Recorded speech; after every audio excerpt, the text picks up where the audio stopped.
Hello student, আমি Tapas sir. আজকে এই ভিডিওতে তোমাদের ফোর্থ সেমিস্টারে হিস্ট্রি অনার্সের সিসিএইচ যে পেপারটি আছে, তো সেই পেপারের একটি অত্যন্ত গুরুত্বপূর্ণ প্রশ্ন, তার উত্তর আজকে তোমাদের সামনে আলোচনা করব।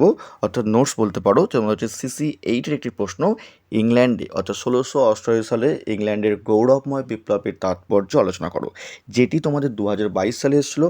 আমি তোমাদের আমার সাজেশনে বলেছিলাম 2022-এর প্রশ্ন আমাদের কিন্তু 2024 সালে আসতে পারে। তো খুবই ইম্পর্টেন্ট প্রশ্ন তোমাদের আজকে আলোচনা করবো। তা বলবো, এখনও চ্যানেলটিকে সাবস্ক্রাইব করোনি, অবশ্যই চ্যানেলটিকে সাবস্ক্রাইব করে রেখো এরকম ভিডিও সবার আগে পাওয়ার জন্য। তো দেখো, তোমাদের প্রথম প্যারা, ইংল্যান্ডের সাংবিধানিক, সামাজিক, অর্থনৈতিক ও রাজনৈতিক ইতিহাসে 1688 খ্রিস্টাব্দে গৌরবময় বিপ্লবের ফলাফল ছিল সুদূর প্রসারী। দ্বিতীয় জেমসের সিংহাসন ত্যাগের সঙ্গে সঙ্গে স্টুয়ার্ট বংশীয় রাজাদের দৈব সত্ত্বাধিকার নীতির অবসান ঘটেছিল। তৃতীয় উইলিয়াম ও মেরিকে ইংল্যান্ডের রাজা ও রানী হিসাবে প্রতিষ্ঠিত করার মাধ্যমে পার্লামেন্ট প্রমাণ করেছিল যে ঈশ্বরের দ্বারা ইংল্যান্ডের শাসক নিযুক্ত হয়নি। জনসমর্থন তথা পার্লামেন্টের সম্মতি ইংল্যান্ডের শাসক বা শাসিকার ক্ষমতার একমাত্র উৎস।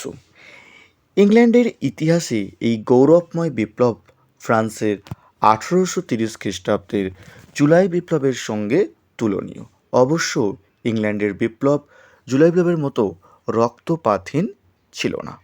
পরের প্যারা, 1688 খ্রিস্টাব্দে গৌরবময় বিপ্লব শুধুমাত্র সাংবিধানিক বা রাজনৈতিক ক্ষেত্রে রাজার দৈব সত্ত্বাধিকার তত্ত্বের অবসান ঘটায়নি, ধর্মীয় ক্ষেত্রেও গুরুত্বপূর্ণ পরিবর্তনের সূচনা করেছিল।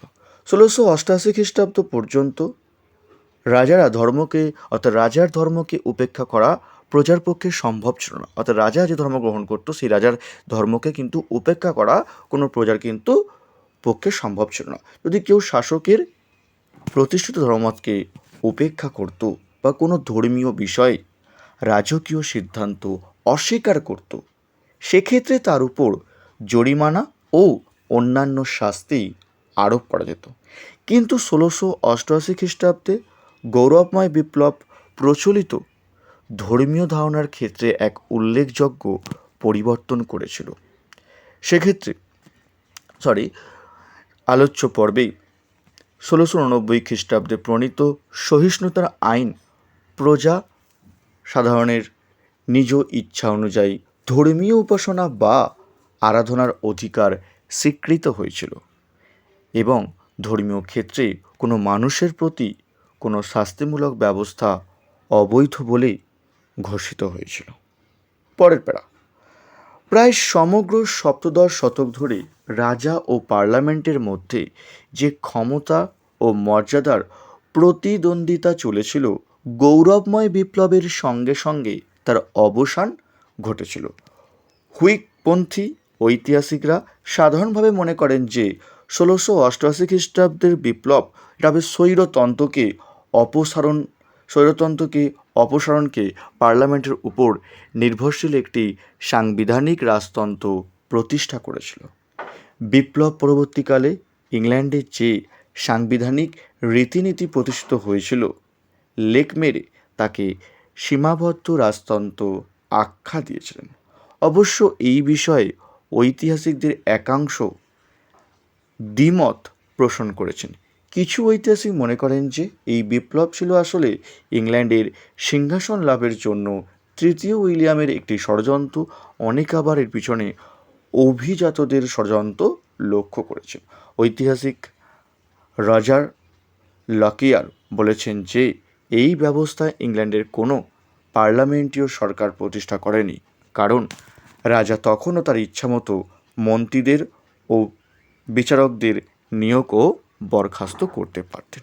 পরের প্যারা, উপরিউক্ত বিশ্লেষণ সত্ত্বেও 1688 খ্রিস্টাব্দের বৈপ্লবিক বন্দোবস্তের সাংবিধানিক গুরুত্ব অনস্বীকার্য।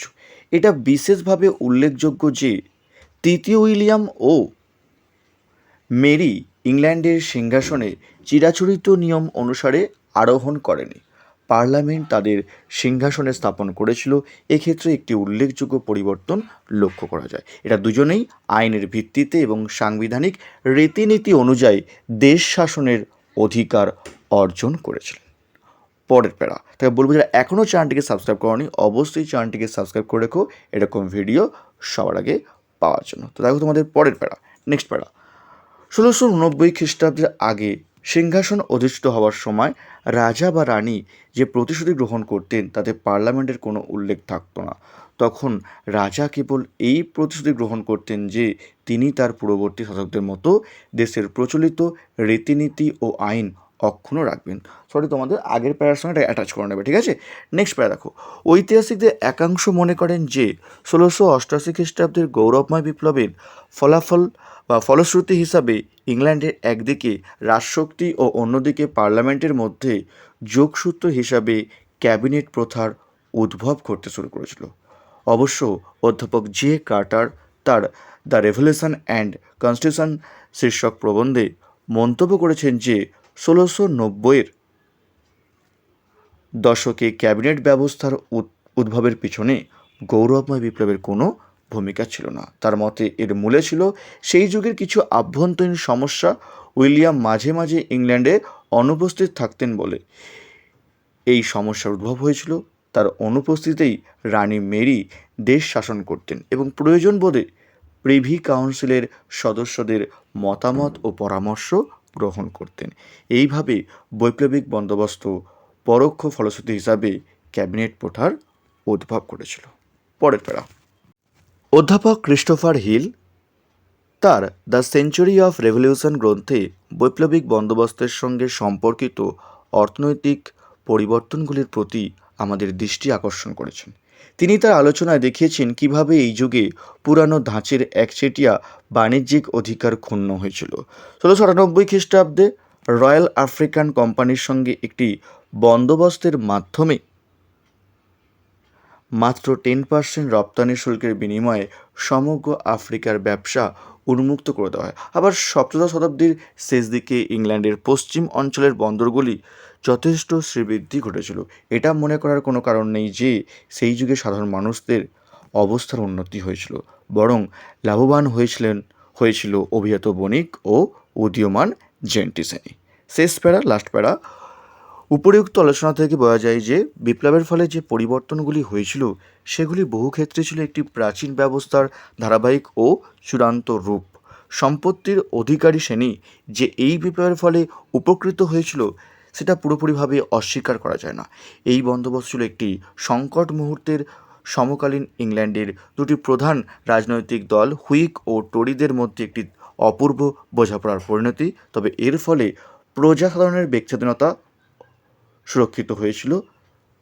সবচেয়ে বড় কথা, রাজার বিশেষ অধিকারের পরিবর্তে আইনের সার্বভৌমত্ব সুপ্রতিষ্ঠিত হয়েছিল।